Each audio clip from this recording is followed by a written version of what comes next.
我带着兄弟们连熬10几个通宵，帮发小拿下云顶庄园的1000万级豪宅大单。交房时业主十分满意，结账时发小却突然翻脸，原本要结我8万5的费用，他以各种理由扣除工钱，最后只扔给了我5000块。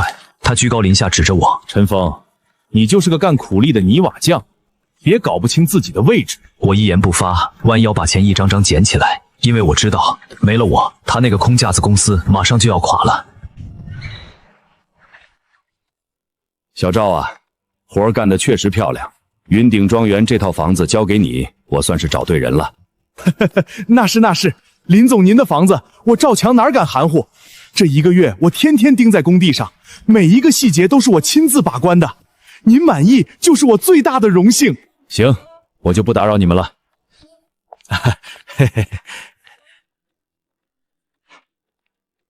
行了，这单算是完事儿了，咱们算账吧。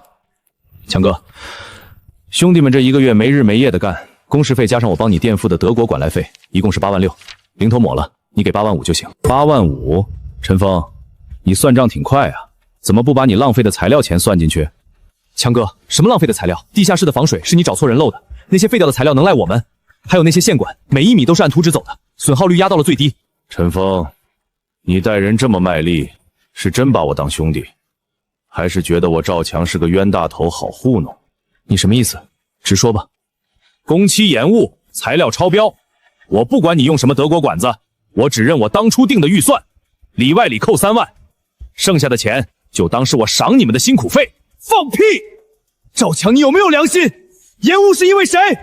要不是我师傅带着我们给你擦屁股，林总今天能把你皮扒了。你现在过河拆桥！闭嘴！这里有你说话的份儿吗？陈峰，搞清楚你自己的定位，我才是接单的老板，你不过就是个臭干苦力的泥瓦匠，真以为自己会看2张图子就是盘菜了？你这么拼命干，是真心帮我这个兄弟，还是想借我的地盘表现自己，偷偷撬走林总这个大客户？这点钱拿去带兄弟们洗个脚，剩下的没有了。大军，把锤子放下。带兄弟们去楼下车里等我，10分钟后我们就走。师傅，咱们不能就这么算了。下去。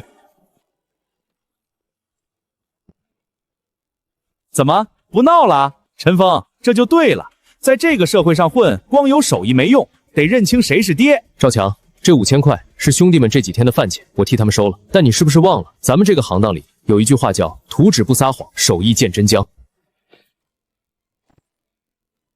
哼，拿几张破发票吓唬谁呢？陈峰，别跟我来这套。现在的建材市场，只要给钱，什么假发票开不出来。你想拿这个找我凭账？做梦吧！赵强，建材商老张的发票能作假？你小舅子前天夜里开进小区的林红光，车牌号也能作假吗？林总这套云顶庄园的平层，全屋硬装加引批工程，图纸是我一笔一画改的。走线一共需要红蓝强弱电管24圈，但是你从建材商那里前前后后一共批了35圈，剩下的11圈电管还有15箱高档青砖去哪了？需要我把小区的监控录像调出来发到林总的微信上，让他看看你家亲戚是怎么半夜来工地搬砖的吗？陈峰，你跟踪我！我没那闲工夫，我是个工长，图纸就是我的眼睛，少了一颗螺丝钉，进度条对不上，我一眼就能看出来。你真以为把工地交给我，你就可以在外面吃喝嫖得，把林总的材料费当成自己的提款机？睁大你的狗眼看清楚，这是德标防肥水率和进口 PPE2 水管的定金单和尾款收据，一共12300元。地下室蓄水试验崩盘那天，你为了省钱不肯批正品材料，这是我陈峰用自己干苦力的银行卡一分不少担负进去的。你口口声声说我超预算浪费材料，可如果没有我自掏腰包垫付的这些正品材料，今天林总验收的时候，地下室早就开始渗水了。你现在拿到的几10万尾款，有哪一分钱不是踩着我陈峰的肩膀拿到的？那又怎么样？陈峰，别忘了，跟林总签合同的是我赵强的装饰公司，发票是你的名字，可林总认的是我。老子今天就是1分钱不给你，你又能拿我怎么样？去报警啊！这是经济纠纷，警察管得了商话和工人之间的数额吗？跟我谈法律，你一个连正规执照都没有的泥瓦匠，在这装什么文化人？滚！以后老子的工地，你和你的那帮穷兄弟一粒沙子也别想碰。赵强，你真的老糊涂了。你以为我是来求你发善心的？第一，我带兄弟们干活，虽然没有公司，但每次开工前，你都在微信上跟我确认过每日工时费和派工单。这些聊天记录和语音，在法律上叫事实劳动关系。劳动仲裁的材料，我的律师已经提交完毕了。3万块的工人血汗钱，你必须全额结清，还得补上拽拿薪。哼，老子就不给，你能执行我？第二，也是最重要的一点，投后一隐蔽工程管路负责图。陈峰，你拿图纸干什么？那是老子工地的东西，留下。合同里你提供给林总的只是标准版家装并面图，而这一份是我陈峰作为独立设计师和工手私下做的隐蔽工程精确管路图和智能对码表。林总这套房子全屋采用了最顶级的德系全内嵌智能系统。现在硬装是做完了，但是下周的软装进场，强电接入以及最核心的智能中枢激活，都需要对照我手里这份图纸和对码表来施工。赵强，你找的那帮野路子工人连五色线都分不清，离了我手里这份图纸，只要他们敢通电，全屋几十万的智能面板就会瞬间烧毁。你为了贪图3万块钱过河拆桥，那接下来的烂摊子你就自己用手去摸，用命去试吧。因果两清，我们法庭见。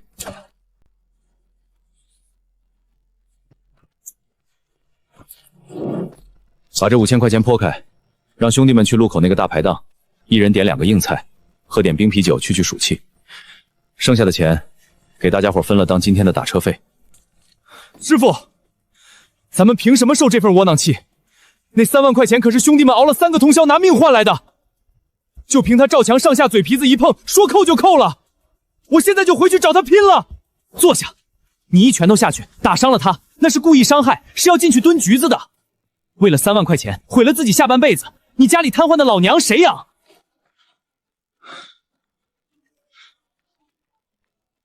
哇，陈哥，你这是干啥？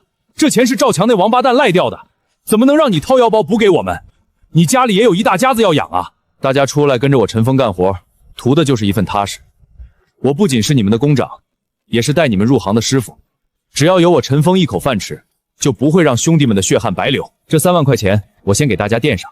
赵强那边，我已经托律师朋友走劳动仲裁了，1分钱他都跑不掉。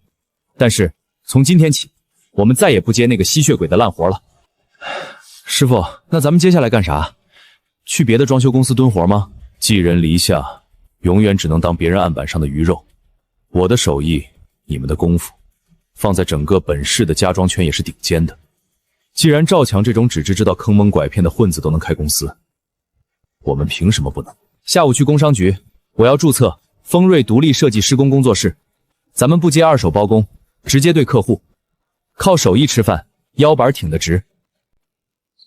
喂，老李啊，你带你手底下的那几个散工下午马上来云顶庄园16栋，对，接硬装收尾和智能走线。我告诉你，价格只有市场价的1半，爱干不干。林总这套房子用的什么全屋智能系统，我不管你们懂不懂，反正线都铺好了，你们顺着管子把控制面板接上就行。软装下周进场，务必给我赶出来。赵总您放心，不就是接个电线吗？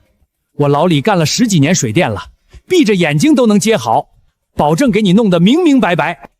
好，那你们赶紧开始。李哥，这线怎么分色啊？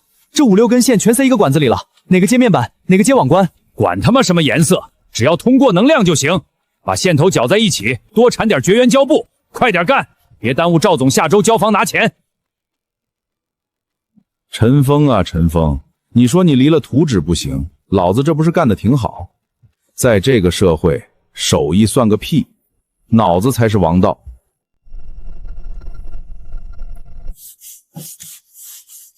师傅，这都3天了，一个上门的客户都没有，咱们是不是被赵强那王八蛋在圈子里给封杀了？急什么？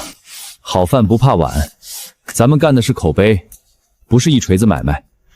赵强能封杀得了那些被坑怕了的业主吗？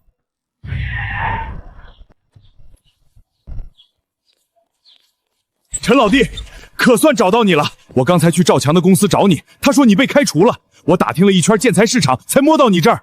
王总，怎么发这么大火？赵强的活出问题了。别提赵强那个孙子了，我上个月在 CBD 盘了个300平的铺面，准备做高端私密茶室，本想着熟人好办事就包给了他，结果这王八蛋表面上给我装的富丽堂皇，可里头全他妈是雷。高端茶室最看重的就是隔音和新风系统，赵强找的工人根本不懂声学和空气动力学，直接把中央空调的新风管死死钉在了轻钢颅骨上，连个减震吊件都没用。现在一开空调，整个吊顶像个巨大的共鸣箱，低频震动让人神经衰弱。更要命的是，几个包间的隔音极差，隔壁谈话听得一清二楚。陈老弟，我请柬都发出去了，下周3准时开业，来的全是有头有脸的大佬。现在只剩5天时间，我找了3波装修队，人家过上看了一眼，全摇头走了。师傅，这活烫手啊！5天时间，光是排查管束就能把人逼疯了，万一搞砸了，咱们刚开业的招牌就砸了。陈峰，我懂规矩，这活风险大，我给你市场下的双倍。但是丑话说在前头，如果你接了，5天后达不到我要求的绝对静音标准，不仅1分钱没有，你还得赔偿我砸坏的墙面材料费，敢不敢接？大军，拿上功率箱，叫兄弟们上车，去 CBD。陈老弟，你有几成把握？王总，我陈峰接活从来不说把握，只要图纸还在，管线就骗不了人。5天后，你拿着分贝仪来验收，多1分分贝的噪音，我倒贴你双倍磁疗费。大军，带人在3号包间和走廊的交界处开一个40×40的检修口，动作要轻，别伤了旁边的墙布。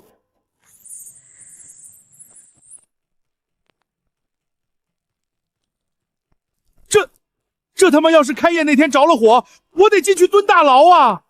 问题找到了，不是大改，是微创手术。老张，去建材市场拉2卷高密度阻尼隔音毡，外加50套阻尼弹簧减震吊构。大军，切断电源，把所有跟颅骨硬接触的风管扒下来，重新套减震螺杆。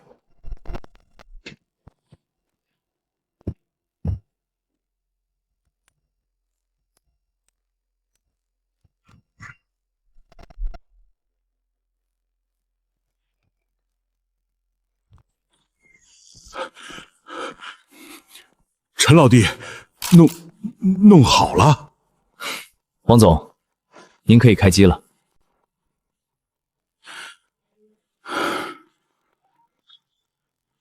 啊，这怎么一点声音都没有了？王总，绝了！最大风量下，环境底自音竟然压到了30分贝以下，出风口近端测试也只有35分贝。这哪是商业茶叶的标准，这是专业级录音棚的声学标准啊！这位师傅，您是怎么做到的？在不拆全屋吊顶的情况下，这几乎是不可能完成的手术。没什么玄机，前一个施工队把风管死死绑在轻钢颅骨上，形成了声桥，机械震动直接传导给了墙壁。我带人开了4个最小的检修口，把所有硬接触的地方全部切断。换上了高密度阻尼隔音衫包裹风管，悬挂点全部替换成双重弹簧减震吊构。顺便，我把它们接错的几个风洞扰流板角度微调了3毫米，消除了风噪。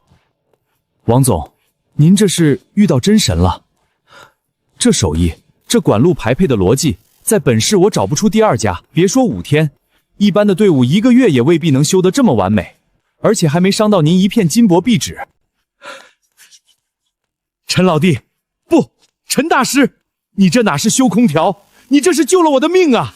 后天开业，我的面子算是保住了。王总客气了，拿人钱财替人消灾，我们手艺人靠的就是图纸和规矩。既然验收合格了，那咱们把账结一下。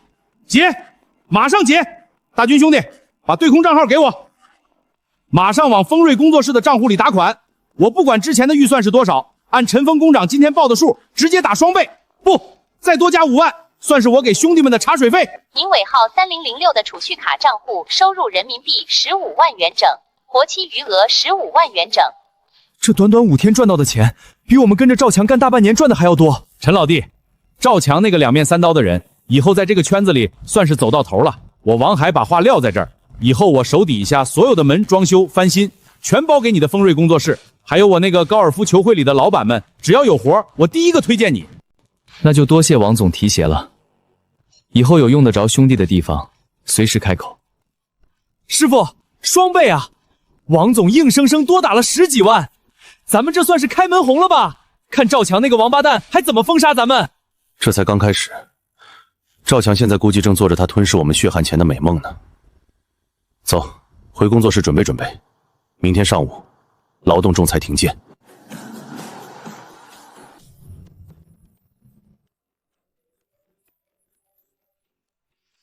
强哥，打听清楚了，陈峰一行人接下了王老板 CBD 茶室的装修项目。接了王海的茶室，他疯了吧？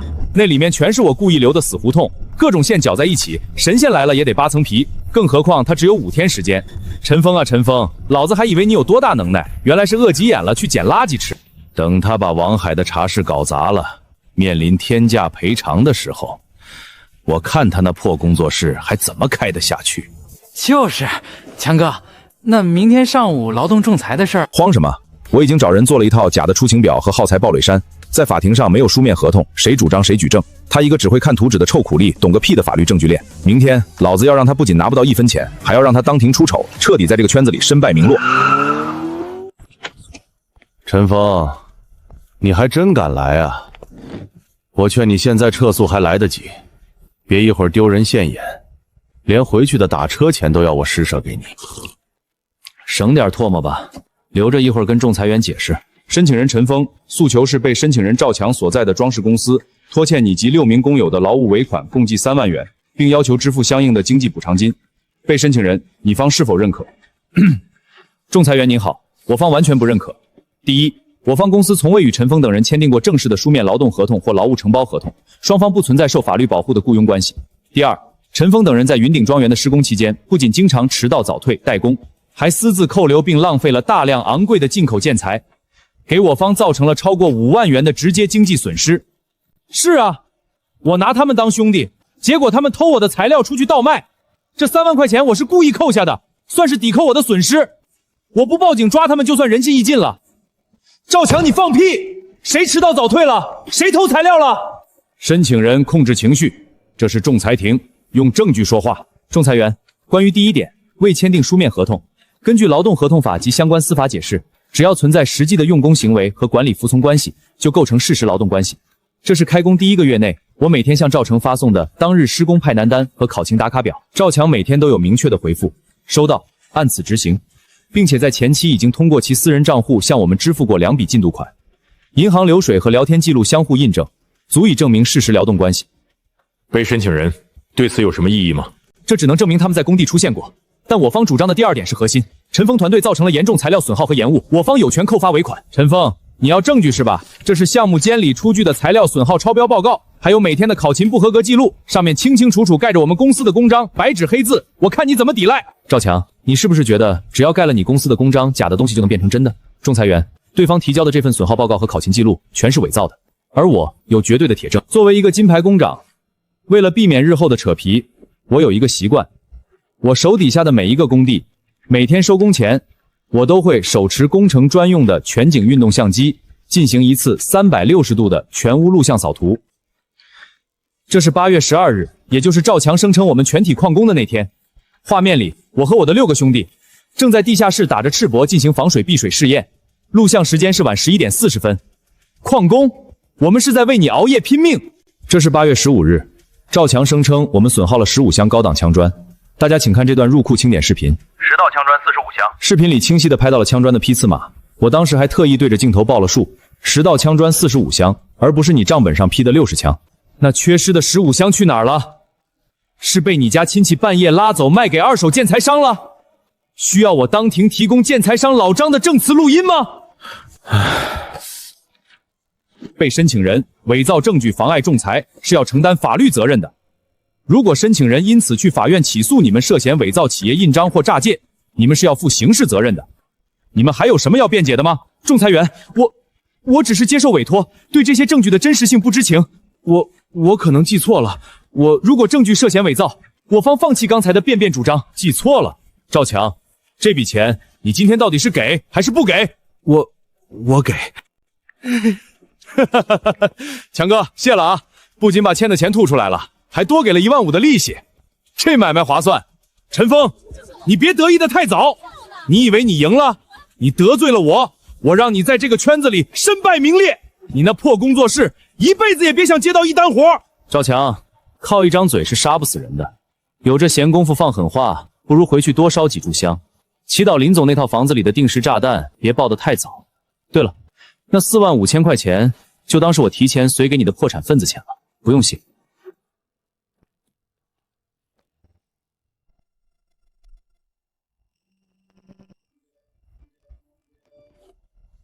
操！赵强这个不要脸的畜生，他居然敢在群里颠倒黑白！这不是本市家装装建筑精英交流圈吗？480多人的大群啊！各位同行，今天占用一下公共资源，给大家避个雷。我赵强在这个圈子混了10几年，向来是把手底下的工人当亲兄弟看，可我怎么也没想到，今天会被自己养的狗反咬一口。有个叫陈峰的工长，带着几个泥瓦匠跟着我干活。我好心把云顶庄园的高端单子交给他带队，结果他不仅在工地上偷拿过主的进口管量出去倒卖，还故意拖延工期要挟我涨工价。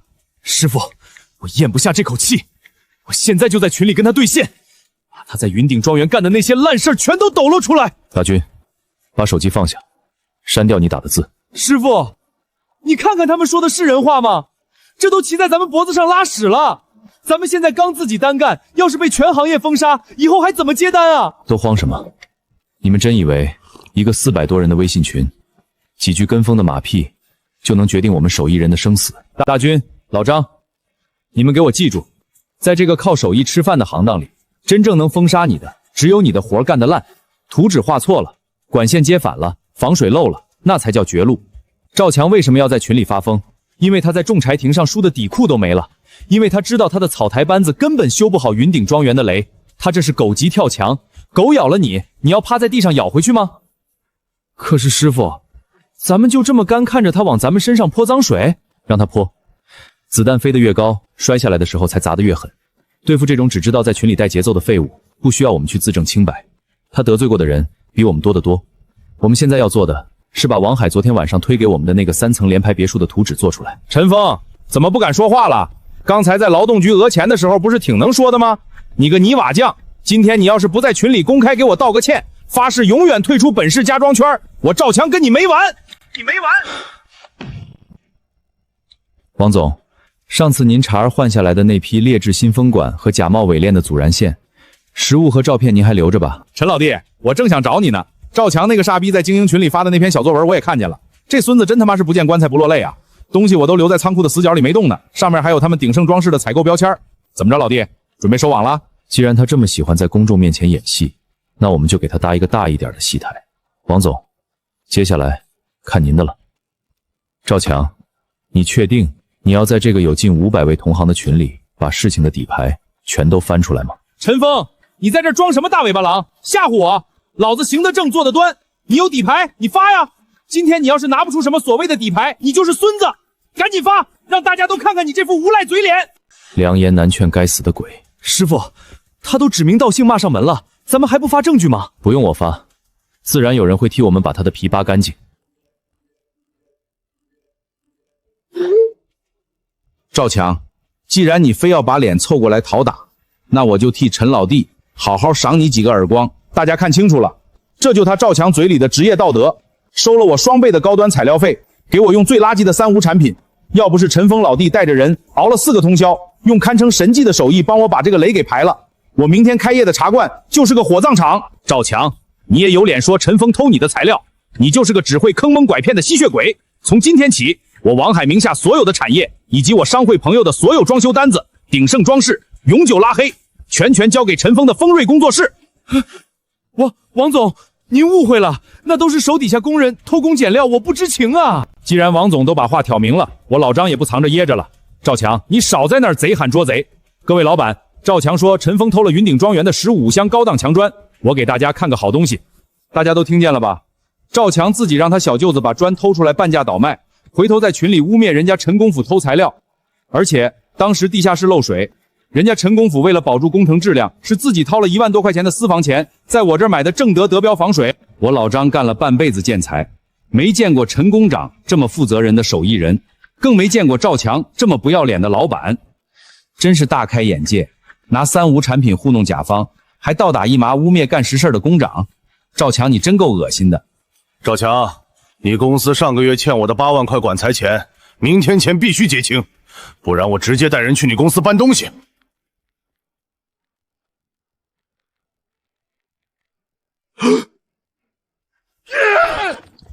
师傅，你太牛了！不费一兵一卒，不仅把脏水洗干净了，还让赵强彻底是身败名裂。我看他以后在这个圈子还怎么混？这叫致命的回旋镖，他扔得越用力，最后扎在自己身上就越深。但这还不够，他在云顶庄园埋下的雷还没爆呢。等那颗雷爆了，他不仅在这个圈子混不下去，他连底裤都得赔进去。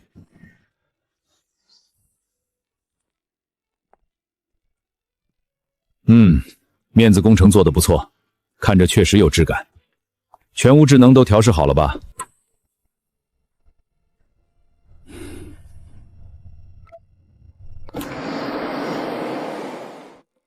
林总，您放心，所有的灯光、窗帘、新风系统全给您接入了，您随时可以拎包入住。您看，这个硬装和碗装算是全部完工了，按照合同，这最后的200万尾款，给赵总的对公账户结账。这几个月辛苦了。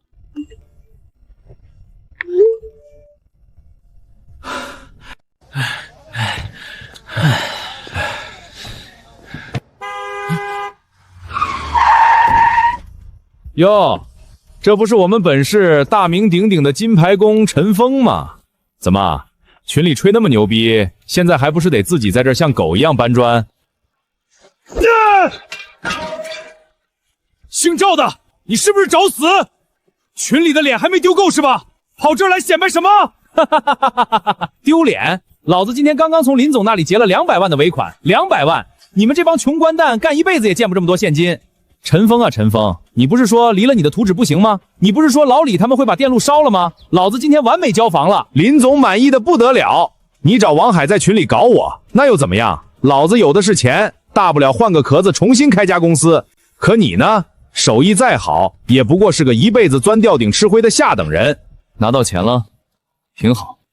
赵强，听说你让老李他们直接把地下室的新风口和防铝藏打穿了，就是为了省那2万块钱的修复费。关你屁事儿！反正林总已经签字验收了，就算以后出问题，那也是过了保收期的事儿。保证期？你这辆车买的涉水险了吗？如果没买，我劝你这2天别往云顶庄园开。你这装神弄鬼什么？大军，扯防水布，把材料护好，上车回工作室。穷装逼，你就一辈子开你的破50吧，老子去会所潇洒了。师傅，就让他这么嚣张，200万啊！真他妈老天无眼，让这种烂人发了财。大军，老天是有眼的。云顶庄园的别墅地下室的排水中枢是全屋智能控制的弱电模块，老李把强弱电混接，平时没事儿，但只要湿度达到一定临界值，一旦发生连电，全屋的智能总控就会为了保护电路而强制烧毁跳闸，到那时失去电力的自动抽水泵就会彻底停发。这场雨不是老天在帮他，这场雨是他的催命符。小刘，怎么回事？物业停电了吗？林总，外面路灯全亮着，旁边15栋的灯也亮着，好像只有我们这栋跳闸了。快去地下室看看，我今天刚刚让人把几幅价值连城的名家字画以及一套价值近100万的黄花梨根雕茶台搬进了地下室的收藏室。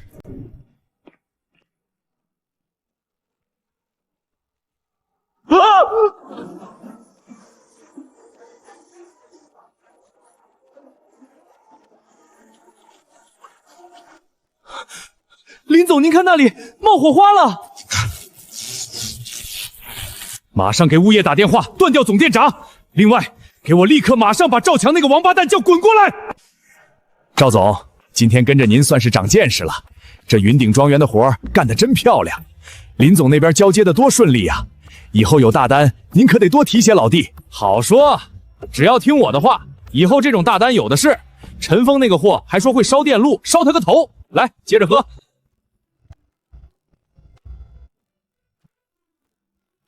喂，刘老弟啊，这么晚了，是不是林总想找我喝你妈？赵强，我操你大爷！你干的什么绝门活？地下室墙体大漏水，全屋电线短路起火，几百万的藏品全泡汤了。林总说了，半个小时内你要是没出现在别墅，你就准备在局子里蹲完下半辈子吧。赵总，怎么了？你他妈干的好事儿！地下室漏水了，电线也烧了，快跟我走！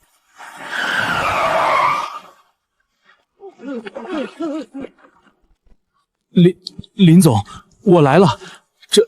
这可能是暴雨太大了，不可宁，不可抗力。云顶庄园这么多年，哪一栋别墅地下室漏过水？你他妈去看看墙里面的管线！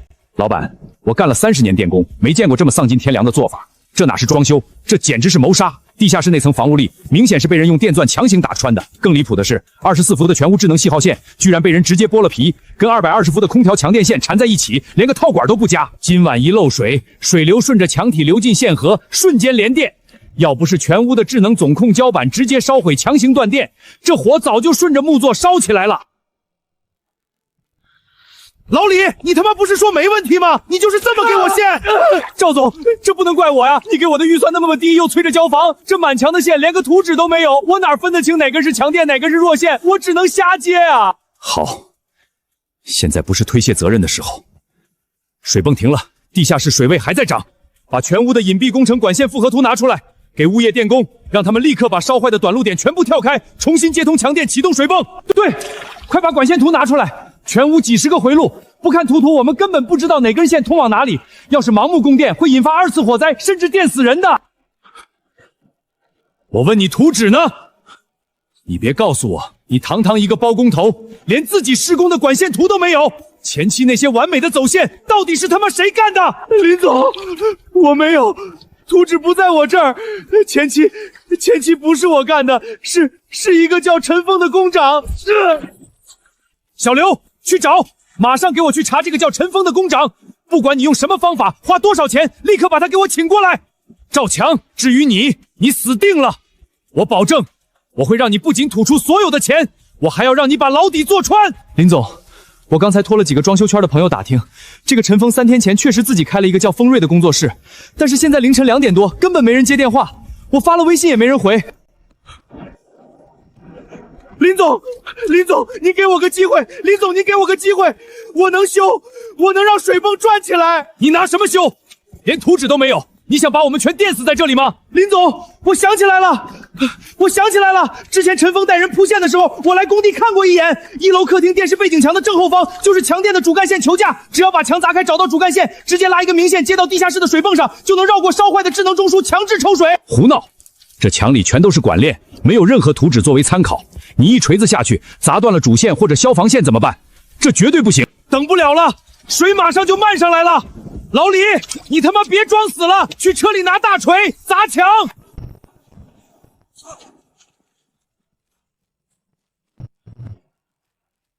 林总，您信我最后一次，如果10分钟内我不能把水泵接通，我赵强立刻从这栋楼的楼顶跳下去给您谢罪。砸！但如果出了问题，赵强，我保证你生不如死。人，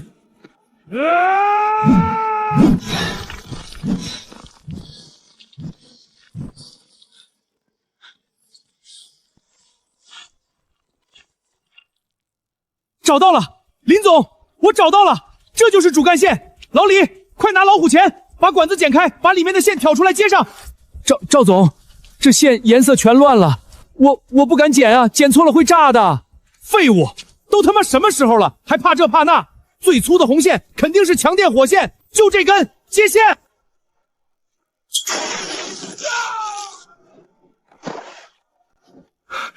你他妈捡的是消防备用高压伏电，那里面是380伏的工业电，你疯了吗？小刘，打电话给物业保安队，带几个防爆盾和灭火器过来，把火灭了。找绳子，把这2个废物给我捆起来，扔在院子里的暴雨里淋着。没我的话，谁也不许解开。是，林总。那抽水的是？天亮了，你刚才说陈峰开的工作室叫什么名字？叫丰瑞独立设计施工工作室，在城南建材市场。备车，不管多大雨，不管用什么条件，我亲自去请他出山。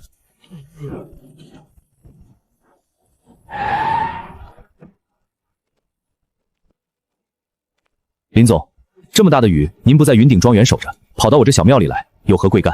陈工长，林某人眼拙，被赵强那个小人蒙蔽，不仅错把榆木当珍珠，还让你受了委屈。今天地下室被淹，全屋电路瘫痪，我特地登门，请你出山救火。林总严重了，您是雇主，花钱买服务，被骗是赵强的人品问题。但我陈峰接活有2条规矩，得先给您立下。你说，只要能保住我地下室剩下的那几台核心主机，条件你随便开。第一，我带人去抢修，这属于极限排雷，工程款我不按赵强的标准走，我按行业紧急救援的最高标准收费，30万一口价。第二，这单合同是我丰瑞工作室跟您直接签，到了现场，任何人、任何物业电工都得听我的调度。赵强和他的人连碰一下我中箱的资格都没有，痛快！30万我马上让财务打进你们工作室对公账户，我们现在就走。大军、老张，带上绝缘装备、管路探测仪和漏困镜，拿上抽水泵，上车。师傅，你看，那不是赵强和老李吗？我早说过，图纸不撒谎。赵强，这雷爆的比我想象的还要快。林总，这没法弄啊！墙里被他砸断了一根消防买线，周围的强弱电全部绞死在一起，不仅漏电，而且没有管线图，我们连保度都不敢接。地下室的水位已经快淹没主机了。陈老弟，你看，大军启动备用发电机，拉强光灯。老张换绝缘胶鞋，把我们的独立水泵先放进地下室，准备接电。师傅，来看，背景墙正后方60公分确实是主干连桥架，但他赵强砸错地方了，他砸断的是给2楼影音室供电的独立备用线，真正的地下室排水主控线。为了防潮，我当初做了一道过桥 U 型弯，藏在了左侧承重墙的装饰柱后面。大军，左侧装饰柱落地40公分，开一个直径10公分的微孔。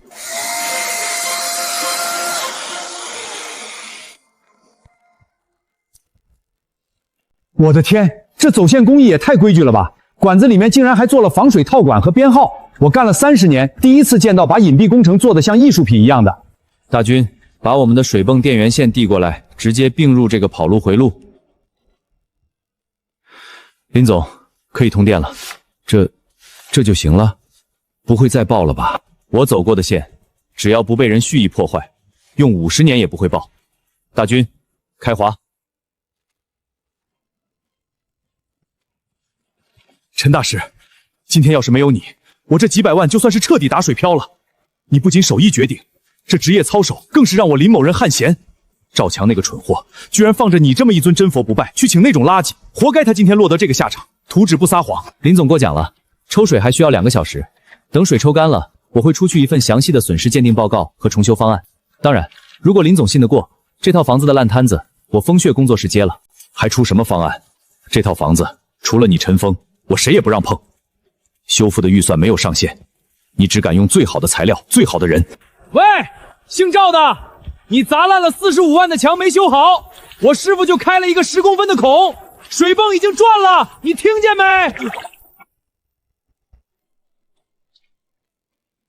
林总，万幸，水泵启动及时，地下室的地暖分水器、新风主机和智能总控的备用模板都没有进水。根雕虽然泡了点水，但因为木质坚硬，找专业的保养师傅打磨上油还能恢复原样。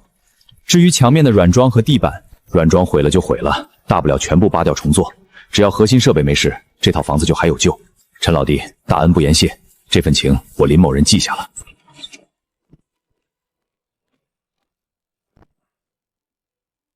赵强，清醒了吗？清醒了，就咱们算算总账。陈峰哥，陈爷爷，你救救我！你跟林总求求情啊！我们可是5年的兄弟啊！你忘了当年我们一起在路边摊喝酒的日子了吗？这次是我鬼迷心窍，是我不是人，你帮我遮掩过去行不行？你告诉林总，这都是暴雨太大的不可抗力，是雷击导致的线路老化。只要你帮我圆过去，林总昨天刚给我结的200万尾款，我1分不要，全给你，全给你，全给你！赵强，你是不是觉得这个世界上所有的人都和你一样，是可以被明码标价的？我是一个工长，我靠手艺吃饭，不靠卖良心赚钱。你那200万脏的发臭，我嫌烫手。你跟我提发小情谊的时候，想过你在群里造谣封杀我的时候吗？你想过你让老李用劣质仙管去害我前途的时候吗？你想过你让你小舅子偷材料反污蔑我的时候吗？赵强，你这一辈子最可悲的地方就在于，你一直以为只要有钱有手段，你就能掌控所有人的命运。你以为你那200万尾款就是天，你以为你那辆奔驰大 G 就是你通往高层的门票，但你从来没有想过，你那一地鸡毛的破烂人生，全都是你亲手用贪婪和背叛垒起来的垃圾堆。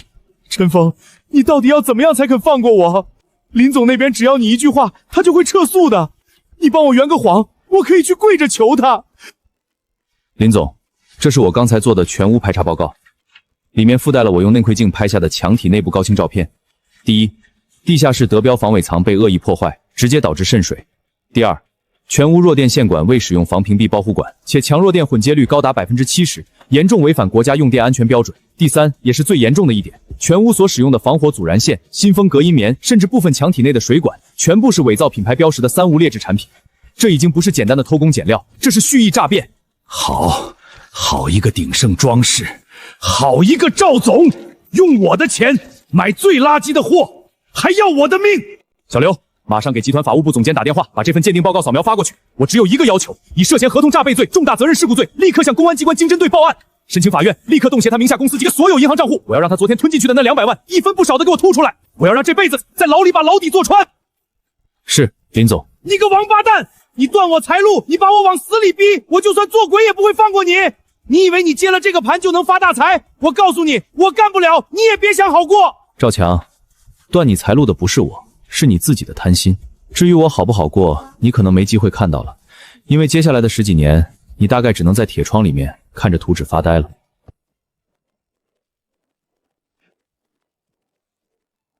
陈老弟，让你见笑了。今天如果不是你坚守底线，我林某人可能还要被这个混蛋蒙在鼓里。既然那些烂肉已经被割掉了，那我们就谈谈正事。这套房子的修复工程以及后续的软装对接，我全权交给你丰瑞工作室，预算你来定，你只要保证给我原原本本还原出我想要的家。林总放心，既然接了，我陈峰就保证给您交出一个能传辈的房子。这不仅是为您，也是为了砸实我丰瑞工作室的这块招牌。各位，这地下室的隐蔽工程和全套修复，我可是花了大价钱，请了真正的大呆来做的。别看现在表面风光，1个月前这里差点变成水族馆。老林，这工艺绝了啊！我干了半辈子房地产，哪怕是我名下最顶级的精装楼盘，也做不到这种哪怕用放大镜看都找不出瑕疵的收口。哪家大公司做的？介绍介绍。李董，这您就不知道了吧？不是什么大公司，是咱们本市最近名声最响的丰瑞独立设计施工工作室，老板叫陈峰。我那个 CBD 茶室的死局，就是他5天给盘活的。今天老林这套宅子，也是陈老弟的手笔。各位，这就是我和王海嘴里说的那位真神陈峰陈老弟。今天这宅子能这么体面的迎客，全靠你力挽狂澜。那帮野路子留下的雷，你不仅全排了，还把整体的质感往上拔高了一个层次。我林某人服气。林总过奖，拿多少钱办多少事。我陈峰卖的是手艺，图纸上画了什么，交付给您的就是什么，规矩而已。陈老弟，痛快人！我下个月在东郊有套庄园要动土，正愁找不到信得过的团队把关。这是我私人电话，明天我让秘书联系你，直接走你的工作室过账。老弟，加个微信。我公司新拿了1整层的 CBD 写字楼，要做高管私密办公区，你懂的，隐蔽工程和静音要求极高，这活儿我只放心交给你。老弟，这是这1个月修复工程的尾款，外加50万的私人红包，别推辞。你救了我的黄花梨，这钱你拿着名正言顺。多谢林总，以后房子有任何售后问题，随时打我电话，随叫随到。师傅，搞定了。搞定了，通知老张他们，明天开始扩张。只要手艺过硬、人品老实的师傅，工资按市场价上浮20%开。接下来的活儿，我们可能接不过来了。李董的庄园，张总的写字楼，师傅，咱们这是彻底在这个市的高端圈子里扎下根了啊！师傅，赵强那孙子的判决书内部消息已经出来了，涉嫌合同诈骗，数额巨大，加上造成重大安全隐患，数罪并罚，一审判了7年半。名下那家鼎盛装饰公司被查封，为了赔偿林总的损失和供应商的欠款，他那辆刚买的大 G 被法院强制拍卖了，连他老婆都带着孩子跟他离了婚，把最后一套房产也做了切割，活该！这种烂人就该在牢里烂透，这就叫恶有恶报。建筑和人一样，地基如果全是用烂泥和假料填的，表面修得再富丽堂皇，塌房也只是时间问题。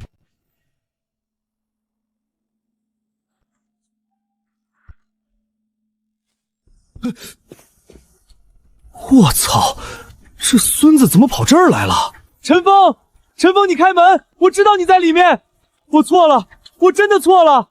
法院把我的房子卖了，车也收走了，我现在连买个馒头的钱都没有。林总要把我送进监狱，我还有老婆孩子，我不能去坐牢啊！找赵强，快找赵强！不用报警，让他闹。赵强，这是你第3次求我了。第1次在云顶庄园的泥水里，第2次在警察局门口，这是第3次。最后一次，这是最后一次。陈峰，我们可是发小啊，你还记得咱俩高中时候吗？为了给你借那200块学费，我跟我爸磨了半天嘴皮子。你提这个，只会让我觉得更恶心。你跟我提发小情谊的时候，想过你在群里造谣封杀我的时候吗？你想过你让老李用劣质仙管去害我前途的时候吗？你想过你让你小舅子偷材料反污蔑我的时候吗？赵强，你这一辈子最可悲的地方就在于，你一直以为只要有钱有手段，你就能掌控所有人的命运。你以为你那200万尾款就是天，你以为你那辆奔驰大 G 就是你通往高层的门票，但你从来没有想过，你那一地鸡毛的破烂人生，全都是你亲手用贪婪和背叛垒起来的垃圾堆。陈峰，你到底要怎么样才肯放过我？林总那边只要你一句话，他就会撤诉的。你帮我圆个谎，我可以去跪着求他。这是我最后的一点人情，还给你那200块学费钱，外加这些年的利息。多了我没有，少了我也不信。没了，真的什么都没了。